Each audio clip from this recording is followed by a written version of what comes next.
他质疑说这个店家没有好好照顾他的小狗。不过店家反驳说，因为这个狗狗年纪比较大，才会引发心脏衰竭。华视新闻的独家报道。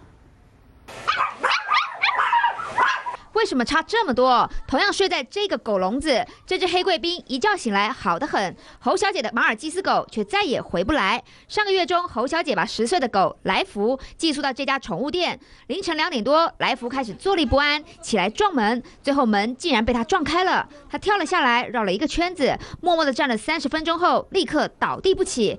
隔天一早，店员吓了一跳，赶快把狗送医，但已经来不及了。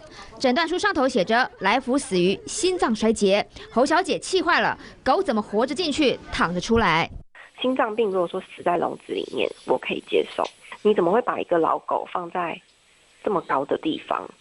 然后为什么你的笼子没有锁好？它又不是从什么2米高这种地方跳下来，这个不到1米呢。一只健康的狗，不管是多小多老，跳下来会摔死吗？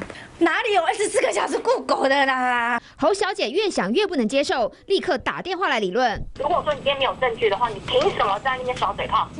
你说我是宠物我都没有告你店家认为该照顾的都没少，但侯小姐不服气，考虑提告，就让大家评评理，来福是寿终正寝还是死于非命？记者综合报道。